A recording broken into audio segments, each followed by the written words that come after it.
South Korea's billionaires are giving away money as fast as they can make it. There are currently 46 billionaires living in the country, and many of them are self-made entrepreneurs who run incredibly profitable tech startups. The 10 richest people in the country are worth more than $60 billion combined, and their wealth is increasing rapidly thanks to gaming, instant messaging, and cryptocurrency. Today, we're going to take a look at the richest people in South Korea and show you what they do with their money. We'll also take a look at the sizable charitable donations of South Korea's tech billionaires. Let's get started. South Korea is undergoing a billionaire revolution. The country's new billionaires are self-made tech entrepreneurs who prefer to give to charity rather than hoard wealth. Kakao chairman Brian Kim, who at the time of producing this video had a net worth of $10.8 billion, became South Korea's richest person earlier this year following the meteoric rise of Kakao Corp stock. At the time of producing this video, the company was worth $43.7 billion, and the Kakao instant messaging app is now used by 90% of smartphone users in South Korea. Kim's net worth has increased by more than $6 billion so far this year, but he doesn't plan on cashing out and blowing his money. Kim grew up in one of Seoul's poorest neighborhoods, and he continues to live frugally.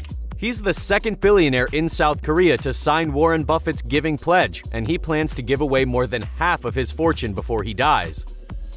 South Korea's fourth richest person, Kwon Hyuk-bin, is another tech billionaire with a heart of gold. Hyuk-bin, who at the time of producing this video had a net worth of $9 billion, has donated more than $5 million to establish schools in China and Vietnam that teach children about IT and computer science. Kwon Hyuk-bin's net worth is expected to rise significantly in the years to come, as he owns 100% of video game developer Smilegate. The company developed Crossfire, which is the world's most played video game by player count. South Korea's fifth richest person, Kim Young-ju, is another video game tycoon who gives away heaps of money.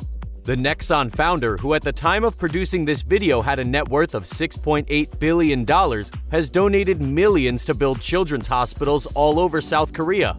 Through his charitable foundation, he contributed more than $18 million to build a pediatric rehabilitation hospital in Seoul. His foundation also donated $9 million to build a children's hospital in Daejeon. He has pledged to give more than $93 million from his personal wealth to tech startups and children's hospitals, and he says that his children will not inherit any stake in his company.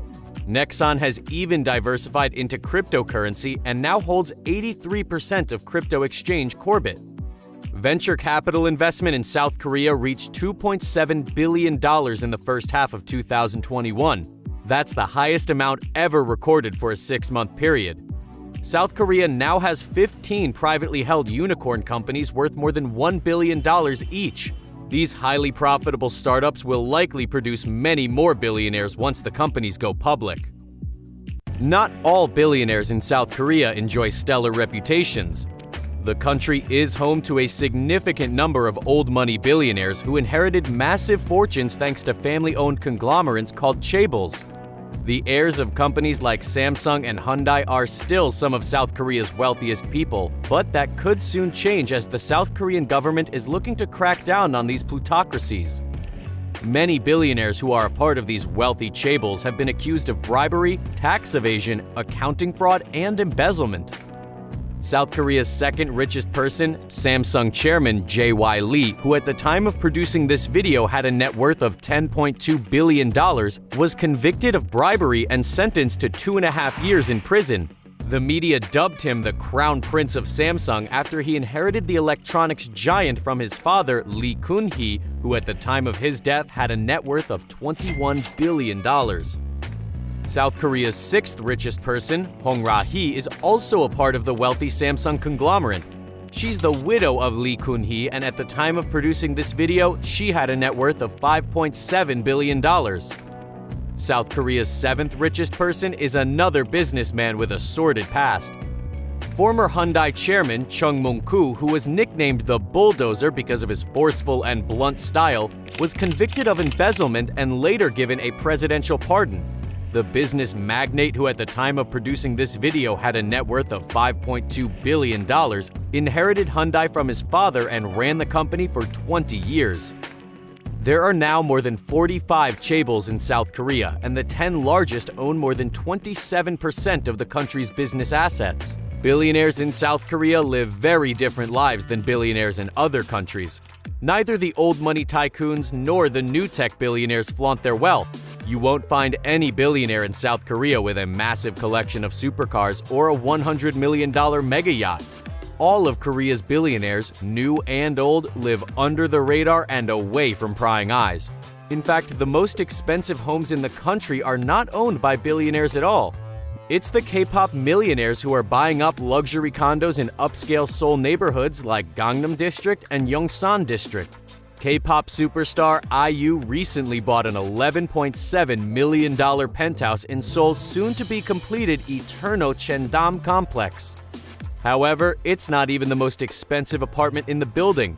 Those penthouses sell for about $26.5 million. BTS members RM and Jimin recently spent $11 million on a luxury apartment in the 9-1 Hanam complex in Yongsan District. The luxury condo complex is one of the most expensive in Seoul and has often been called the Beverly Hills of Korea. It overlooks the Han River and includes a wide variety of luxurious amenities like party rooms, a golf course, a swimming pool, and a fancy dining lounge. Residents of the condo complex are even treated to a complimentary breakfast served by hotel chefs. There are plenty of upscale properties outside Seoul too. A stunning mansion was recently sold in Gapyeonggon for an undisclosed price. The palatial property is situated on a private island and features an outdoor swimming pool, rooftop garden, and views of the Han River. A house this nice must have been purchased by a billionaire, but we will never know because South Korea's billionaires keep their lives completely under wraps. While many of South Korea's old money billionaires hoard their wealth, they also have to pay massive tax bills. In fact, South Korea has the second highest inheritance tax rate in the world behind only Japan. The maximum inheritance tax rate in the country is 50%, but it can sometimes rise to 60% if the deceased owned a controlling stake in a company. J.Y. Lee and Hong-ra Lee were hit with a $10.8 billion tax bill after the death of Lee Kun-hee. To reduce the tax bill, they donated the estate's $2.2 billion art collection to museums all over South Korea.